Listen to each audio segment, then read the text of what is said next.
Assalamualaikum warahmatullahi wabarakatuh. Selamat pagi semuanya. Nama saya Rani Ismail Adiandi, ingin menyampaikan materi pembelajaran SKI bab 3 tentang peradaban emas dinasti Abbasiyah.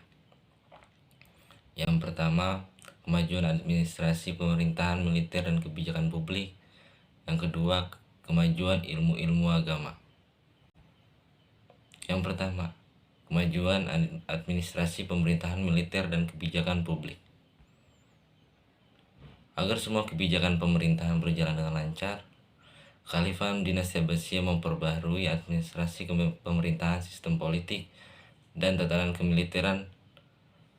Perbaikan administrasi pemerintahan masa Khalifah Al-Mansur dikhususkan untuk meningkatkan pelayanan publik, juga memperkuat sistem koordinasi dan kerjasama lintas sektoral.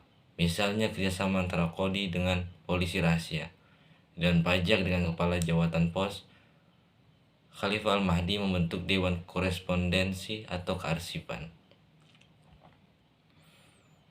yang menangani surat menyurat dan ketetapan Khalifah. Dewan Pengawas atau disebut Dewan Azimani, dan Dewan Penyelidik Kekuasaan, Departemen Kepolisian dan Pos, dan Pengadilan Tingkat Tinggi. Khalifah Harun ar-Rasyid melanjutkan perbaikan dalam pengelolaan Baitul Mal untuk kesejahteraan masyarakat. Harun ar-Rasyid juga membentuk Departemen Pertahanan dan Keamanan yang disebut Diwanul Jundi. Tugasnya mengatur organisasi militer dan berbagai hal yang berkaitan dengan kemiliteran dan pertahanan keamanan. Organisasi militer terdiri dari pengawal khalifah atau haros, pasukan tetap atau jun, pasukan sukarela atau tawiyah, dan pasukan reguler yang terdiri dari pasukan infanteri atau harbiyah, pasukan pemanah atau ramiyah, dan pasukan kavaleri atau fursan. Semua pasukan ini didominasi oleh orang Persia, bukan bangsa Arab.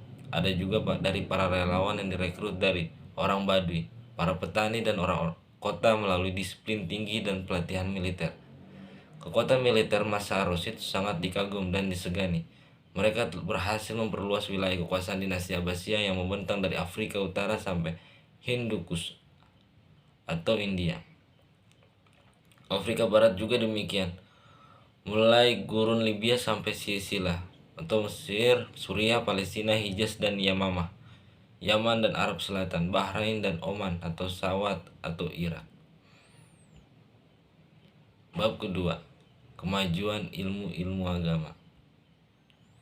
Ilmu agama yang dimaksud di sini adalah ilmu yang muncul di tengah-tengah suasana hidup keislaman, baik perkataan dengan agama maupun bahasa Al-Quran. Ilmu agama telah berkembang sejak masa dinasti Umayyah, namun pada masa dinasti Abbasiyah mengalami perkembangan dan kemajuan yang luar biasa. Masa-masa ini melahirkan ulama-ulama besar dan karya-karya yang agung dalam berbagai bidang ilmu agama. Ilmu pengetahuan yang berkembang dan sangat maju antara lain sebagai berikut. Yang pertama, ilmu hadis. Hadis merupakan sumber hukum kedua setelah Al-Quran. Hadis merupakan tradisi lisan sejak masa Rasulullah SAW. Sahabat hingga tabi'in telah mengalami banyak permasalahan seperti pemisahan antara hadis dengan qaul sahabat, pengelompokan hadis, dan pemalsuan hadis. Untuk mengatasi hal tersebut, para ulama melakukan penelusuran pemilahan terhadap hadis tersebut. Yang kedua, ilmu tafsir. Pada masa Abbasiyah, ilmu tafsir mengalami perkembangan yang sangat pesat. Ahli tafsir melakukan kegiatan penafsiran secara literatur dan terukur, mandiri, menyeluruh, dan terpisah dari hadis. Ketika itu terdapat dua cara yang ditempuh oleh para mufasir dalam menafsirkan ayat-ayat Al-Quran. Yang ketiga, ilmu fikih. Dalam sejarah perkembangan dinasti Abbasiyah, ilmu fikih mengalami perkembangan yang sangat gemilang. Masa ini dipandang sebagai periode kesempurnaan, yakni periode munculnya imam-imam mujtahid besar. Juga disebut sebagai periode pembinaan dan pembukuan hukum Islam.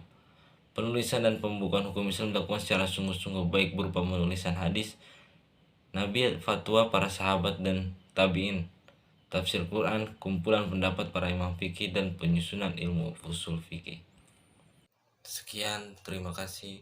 Wabillahi taufiq wal hidayah. Assalamualaikum warahmatullahi wabarakatuh.